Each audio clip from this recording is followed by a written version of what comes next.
Is the United Nations 70th anniversary worth celebrating? Will Africa ever be granted a permanent seat at the United Nations Security Council? How would the continent benefit from a reformed Security Council of the UN? Is the United Nations failing to deal with the Middle East and Ukraine conflicts? What time is it? It's question time.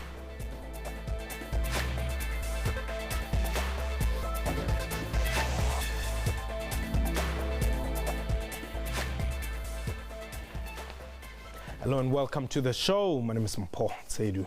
2015 marks 70 years after the United Nations was formed, bringing an end to the Second World War. The United Nations General Assembly's 70th session started in October, or rather in New York on Monday, dedicated to celebrating 7 decades of the world's body's existence.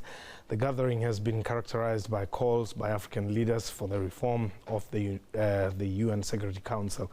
A reminder that this is a live program, and therefore you can call us and air your views on the numbers on screen there, 0891104210. If you're outside the borders, 0027891104210. At question time 24 is our Twitter handle. My guest today, Aisha Kaji, is a political analyst. But before we get into the discussion, let's have a look at a clip by President Jacob Zuma at the UN General Assembly.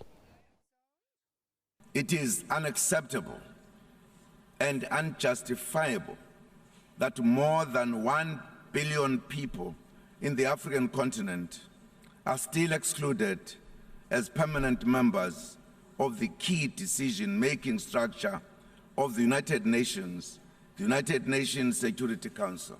The UN cannot pretend that the world has not changed since 1945. We are no longer colonies. We are free, independent, sovereign states. That's President Jacob Zuma right there in New York. Now, Aisha, welcome to the show. Political rhetoric? Yes, some political rhetoric, but a grain of truth in there, I think. The United Nations has become an anachronism. Its rules of operation in the UNSC particularly are archaic. You've got 5 permanent members, each with a veto vote. Yep.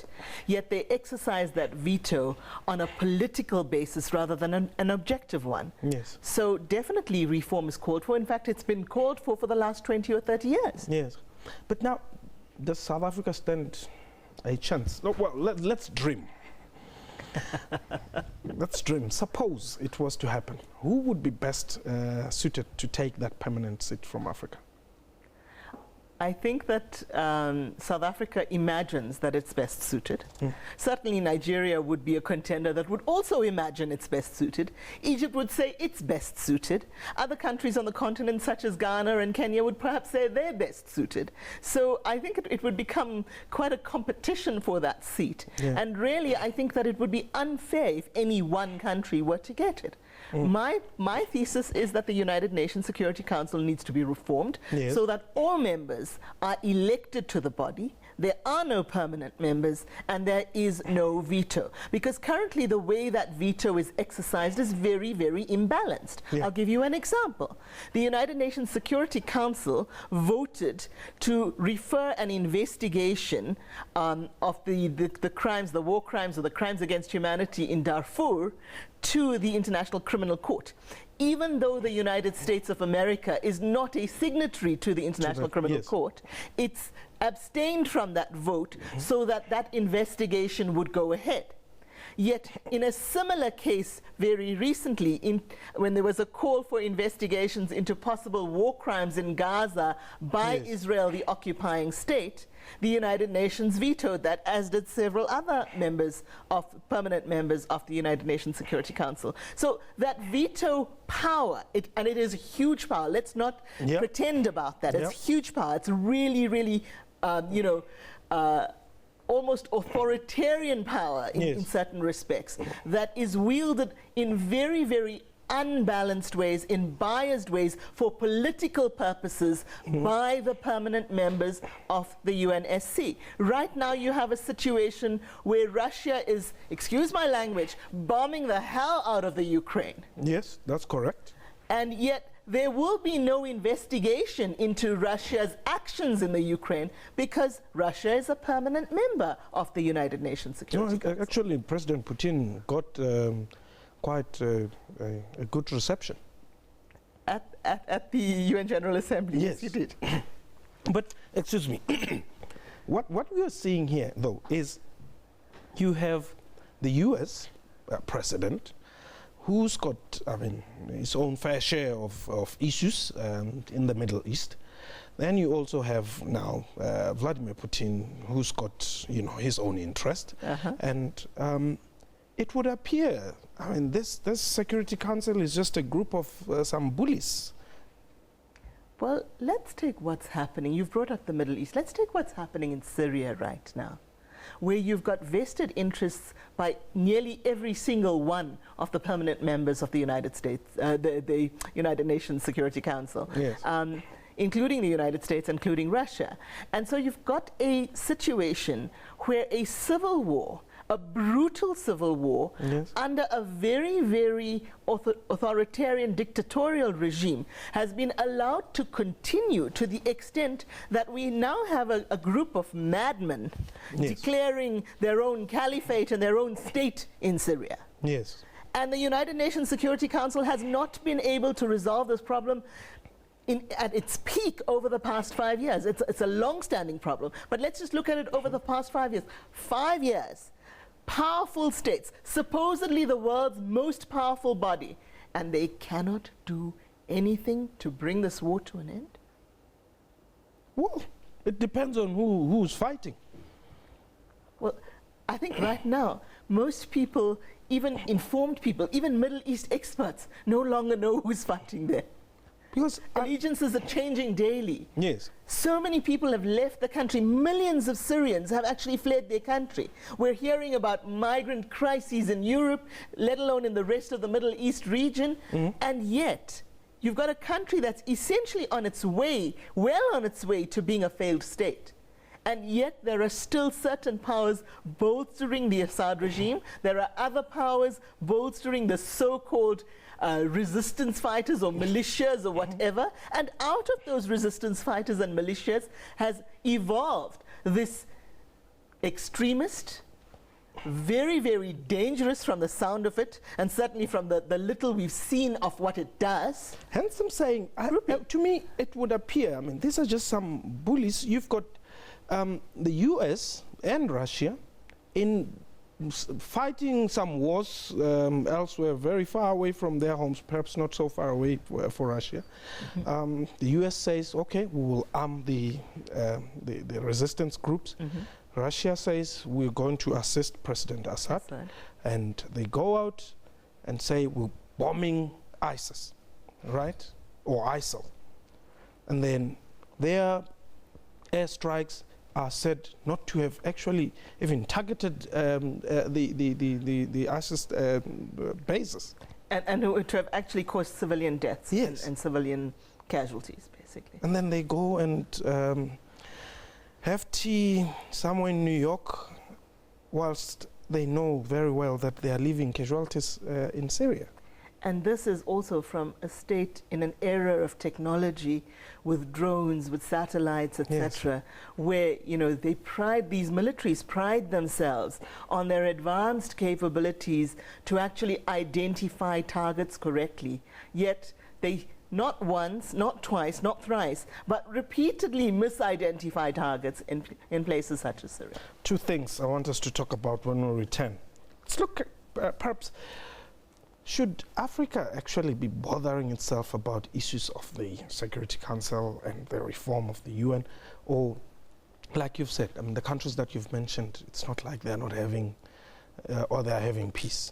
Egypt, it's in tatters. Nigeria, very unstable. For months, there's no cabinet. It's only now that the president has hinted. Kenya, Al-Shabaab is running all over President Kenyatta and all that. Should really, should those be some of the issues that we should be worrying ourselves with? But I want us to take a break first. The numbers to dial, 08911042110, and we'll be taking your calls right after this.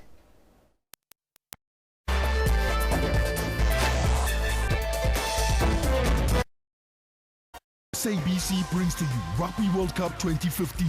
Let's do this.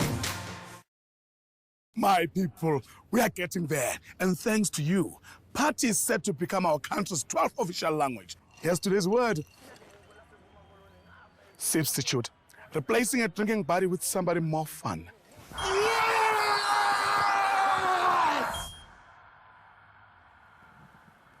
That's more like it. Make it a home game with a case of Castle Lager for only $149.99 and help make Party South Africa's 12th official language. Tops at Spa. Shake things up.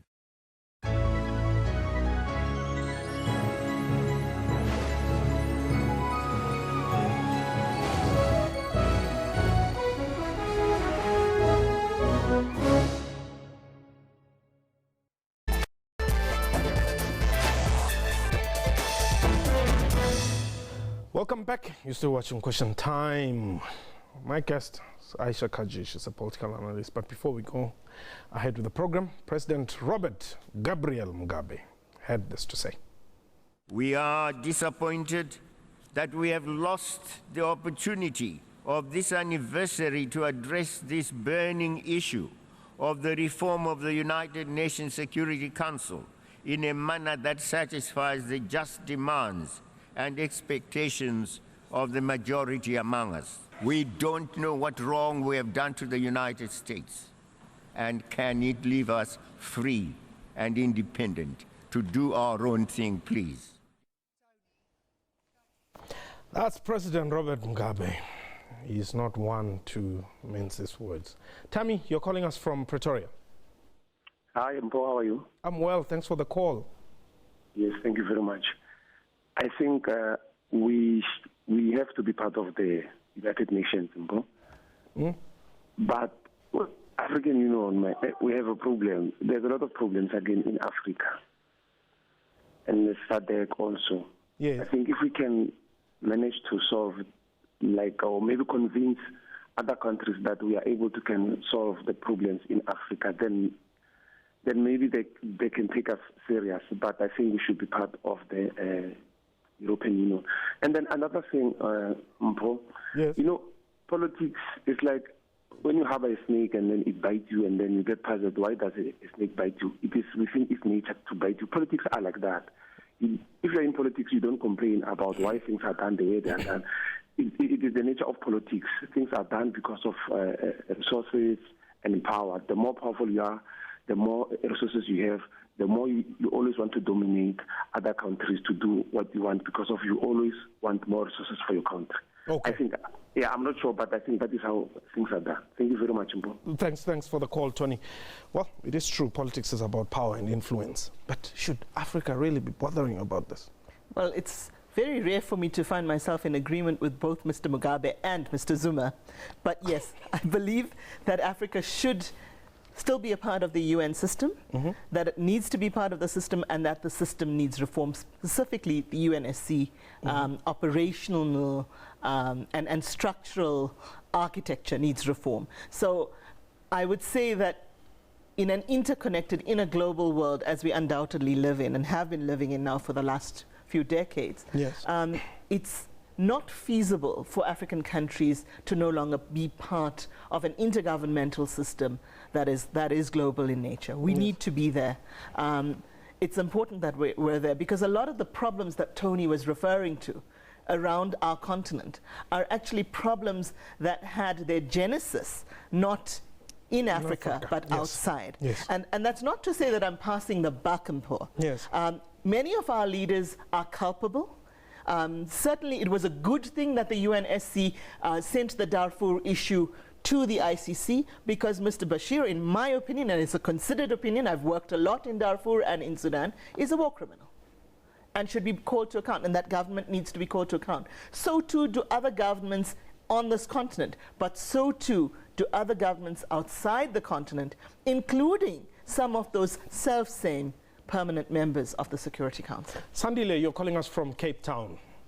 Hi, I just want to ask first, what is the beneficiaries that we got from the UN as African continent, and including the beneficiaries from the ICC? Why the African continent cannot establish their own court to look after their problems, like issues of boundaries? Because if you look, the most rebels in Africa, they're caused by they're fighting the issues of the boundaries, which those boundaries are still representing the colonial interest. And we have our own parliament, which is, in my own opinion, looks like it's not effective to the problems of Africa. Mbeki once said African problem needs African solutions, which is, I believe, if we have our own court in Africa, can manage to do those things.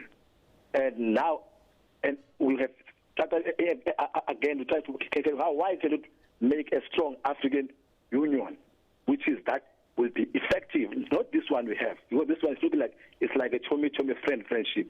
If Mugabe is a friend with Thabo Mbeki or Zuma, Zuma cannot strongly intervene with the problem of Zimbabwe. Thank you. Okay, thanks very much, Sandile. Sandile, my response to you is that it would be great if we did have African solutions for African problems. We do have an African Court for Human and People's Rights. It's just not an operational court because it doesn't have the resources, including the financial and human resources, and to some extent technical resources, to actually bring perpetrators to book. Secondly, because it's a court under that African Union, which you referred to as a chomi club, well, because it's under that African Union, and because so many of the heads of state within that African Union are still perpetrating crimes against their own people, they're reluctant to actually give the court, the African Court of Human and People's Rights, any teeth.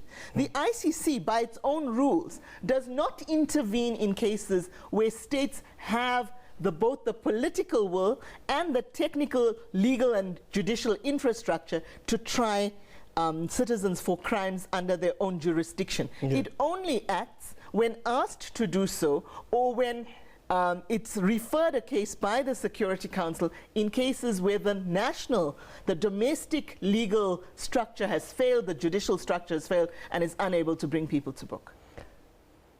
One anonymous diplomat sent me a tweet and says, your question whether South Africa stands a chance to be a member of, a permanent member of the Security Council is no chance in hell, if I may use the word. So it would appear that it's not a very popular view that South Africa should be part of that. But let's talk about that later. Let me take, is it Mzingezi or Mzungisi? Yes, it's Mzingisi in Eastern Cape. Yes. Yes, but I just want to ask this question because seemingly there are problems here in Africa. Seemingly the UN can't recognize us for now. But I just want to ask this question: that who must be blamed for all of this mess? A lot of problems in Africa, but whereas we do have UN or AU, but we have got so many problems. But I just want to ask, who must be blamed for all of these things? And seemingly it's too late now, or I don't know, it's too late or it's too early to get that position that we want to get in the security, I don't know, security for what, because there are a lot of problems in Africa. So we have to get that seat so that maybe we're going to get the resolve of these problems that we saw in Africa. Part of some other countries, they are so embarrassing. They have got elected, their own president, and so on. But it's embarrassing. If you can see the poverty in Ethiopia, it's embarrassing. So who must be blamed for all of those things? Okay, thanks very much. And I mean, perhaps to add on what Mzungisi is saying, then you have France, who is also, former colonial power. Yes, and I mean, they are still very much involved. Particularly in West Africa. Exactly. Yeah. And they have the veto powers. Are we ever going to get our house in order, really? Well, if one looks at France's history in just one or two countries, countries like Côte d'Ivoire, for example, or even Mali or Senegal, even in recent decades, France's intervention, to use a mild word, I could use a far more blasphemous one, has in many instances failed to curb conflict and has ignited or either ignited new conflict or has further exacerbated existing small-level, small-scale conflicts. And yet it takes no responsibility as the former colonial power for those conflicts, except in cases where its own economic interests are at stake. And the same goes for other major players, including the United Kingdom. You know, Britain was a former colonial power, so was Portugal.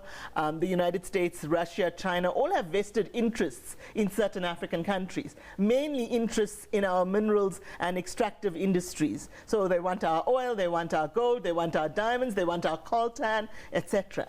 And when those interests are threatened, then they tend to step in. And they don't tend to step in the interests of the citizens of the countries or of the continent, unfortunately. By and large, the intervention has not been in the best interest of citizens. Sometimes it stopped the civil wars, yes, but what it's put in place, if one takes the case of Egypt as a case in point, it's a recent case, what has been put in place is a regime that is not very far removed from the old Mubarak regime that was removed almost a decade ago. So, you know. Tamlambo, you are in Soweto. Boza. Puti. Tell me, man, if you can help me with this lady, does this ICC see Israel as holy, or it's only Africans who are brought to book? What would you love to see? Man, what's happening with Israel and Palestine, I think ICC should really concern itself there first to win our confidence, you know? Yes. Because here it looks like it's one-sided. They're only targeting Africa. Egypt is part of us, it's Africa, so I know something will happen. Yeah. Okay, thank you very much. Well, I think that's one area where I don't think these member states are going to see eye to eye. America is not about to, give its back on Israel. No. Certainly America isn't known as Britain. Possibly known as France or Germany. I think, going back to what you said, the comment your friend made, could South Africa, if we were dreaming in an ideal world, could South Africa become a permanent member with veto powers on the Security Council? He said to you, not a chance in hell. The short reason for that is because South Africa would actually vote against Israel if it came to the referral of an investigation into war crimes in Gaza. But it would then be vetoed by... It would be vetoed by others, absolutely. But South Africa is also perceived, still perceived, despite our current domestic difficulties, South Africa is still perceived globally as punching above its weight in diplomatic circles. It's still perceived as having somewhat the moral high ground. And South Africa's stance on countries such as, and I'm using the word country advisedly, such as Palestine, such as Cuba, and such as Myanmar, would really not be very palatable to the long-standing, or some of the long-standing members of the Security Council. This is quite interesting, I must say. But let's look at, now that you've raised Palestine issue, they have the flag up. Yes, at the General Assembly. Yeah, for the first time. It's an achievement. It's a symbolic achievement. Whether it actually will do anything for the situation on the ground is debatable, unfortunately. It's nice. It's a feel nice for the rest of the world, Mpo. And for the citizens of the West Bank and Gaza. Yeah, I was about to say that I actually can't wait until Mahmoud goes back home, because I'm sure there's going to be celebrations as it happened the last time when they had another milestone. Yes, when they were actually given member status. Yes. Yes, I think we'll see some celebrations, but I think that the situation on the ground for Palestinian people living under occupation and those living inside Israel is actually going to become worse. What we are already seeing attempts to give this conflict an overtly religious bent. And it's not a religious conflict. It's a conflict over land. It's a conflict that we Africans understand very well because the land of Africans was taken away from them. But because it's easier in an era of global Islamophobia to put a religious bent on this conflict, that's precisely what we're seeing. We're going to see more of that. And what that means is that the situation of Palestinians living under occupation is actually going to worsen, unfortunately, in the short to medium term. I hate to be a pessimist, but there it is. Well, you may just be the bearer of the news, the real news, that is. But thank you very much for the time. That was Question Time for today. A big thank you to my guest and to you for watching the show. From me and the crew, have yourself a wonderful time. Goodbye.